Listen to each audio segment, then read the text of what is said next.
ඇසේ චක්කු විඥාන, සෝත විඥාන කනේ, නාසයේ ගහන විඥාන, දිවේ ජීවා විඥාන, කයේ කාය විඥාන, හදේ වත්තුවේ මනෝ ධාතුයි, මනෝ විඥාන ධාතුයි. හරිනේ? හොඳයි වාඩි වෙන්න.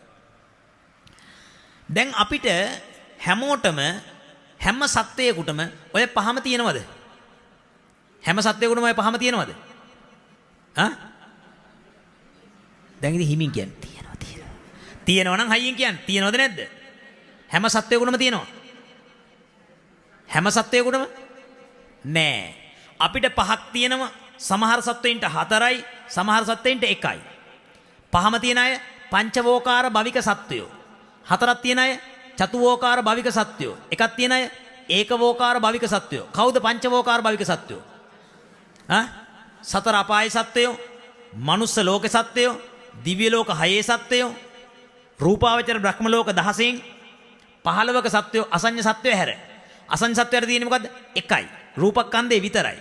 ඊට පස්සේ අරූපාවචර බ්‍රහ්මතල 4ම ආයත ආකාසා නංචායතන විඥානංචායතන ආකින්චඤ්ඤායතන නේව සංඥා නාසඤ්ඤායතන මේ 4 කට්ටියට තියෙන කීයද?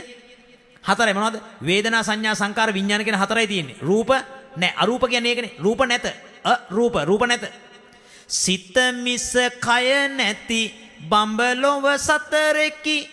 සිත නැතිවම කය ඇති බඹතලයකි. ඒ අසඤ්ඤ සත්‍යය.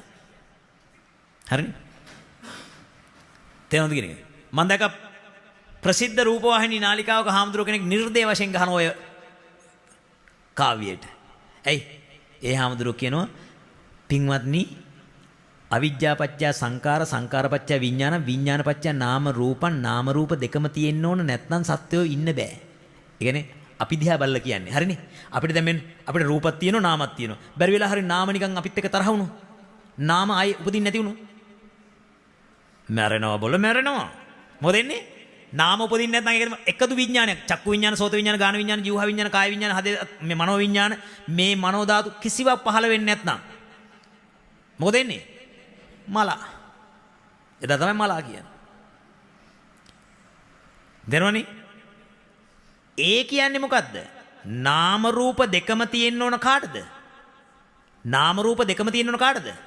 පංචවෝකාර භවික සත්වයින්ට. දැන් පටිච්ච සමුප්පාදය කියනකොට අවිජ්ජාපච්චය සංකාර, සංකාරපච්චය විඥාන, විඥානපච්චය නාම රූප. පටිච්ච සමුප්පාද විභංගේ විභංග ප්‍රකරණයට ගිහින් ඉගෙන ගත්තොත් අවිජ්ජාපච්චය සංකාර, සංකාරපච්චය විඥාන, විඥානපච්චය නාමං, විඥානපච්චය රූපං එහෙම උගන්වනවා. විභංගය කියන්නේ බෙදලා දක්වනවා. පටිච්ච සමුප්පාදේ බෙදලා දක්වනවා. ඒ සත්වයට ගැලපෙන පරිදි. ඉතින් ඕව ඉගෙන ගන්න නැතුව මුලයක විතරක් ඉගෙනගෙන, සූත්‍ර විතරක් ඉගෙනගෙන, අභිධර්මයේ ධම්මසංගණී විභංගයේ ධාතු කතා යම් පුද්ගල පඤ්ඤති යමක කතාවත්තු ප ဋ ාණ කියන ප්‍රකරණ 7න් අඩුම ගානේ ප්‍රකරණ 6ක්වත් ඉගෙන ගත්තේ නැති උන් බණ කියන්න ගත්තාම මොකද වෙන්නේ? විකෘති කරනවා. විකෘති. ඒකට හරියන උපාසකම්මල ඇත්ත තමයි ස්වාමීන් වහන්සේ. එහෙයි. මුන්දලා ත්‍රිපිටකයේ 7ම කියවලා ඔක්කොම කියවලා වගේ තමයි එහෙයි කියන්නේ. අපි නම් දන්නේ නැත්නම් අපි කියන මොකද? ස්වාමීන් වහන්සේ පොඩ්ඩක් අපි හොයලා බලමු නේද? මුන්දලගා ඔක්කොම දන්නවා වගේ එහෙයි ස්වාමීන් වහන්සේ. මේ පුදුම මෝඩ රටක් මේක. බුදුරජාණන් වහන්සේගේ ශාසනය රඳාපවතින එකම රට වුණාට මේකේ තේරවාදයේ මුදුන්මල් කඩ වුණාට අවුරුදු 100ක විතර ඈත මෑත අතීතයේ ඉඳලා මොකද වෙලා තියෙන්නේ? හරි දේ ඉගෙනගෙන නැහැ ගිහි පැවිදි දෙපාර්ශ්වයේම. ඒ නිසා මොකද වෙලා තියෙන්නේ? සරල සූත්‍රගත කොටස් ජාතක කතා කවි බණ විරිඳු බණ කිය නිකන් ඉන්න જાතියක් බවට පත් වෙලා තියෙනවා. එසම් මේකේ හැම කෙනෙක්ම නිවන හොයනවා නම් ඔය බොරුවට නිකන් සාදු ගගා ඉන්නේ නැතුව මේක හොයපල්ලා.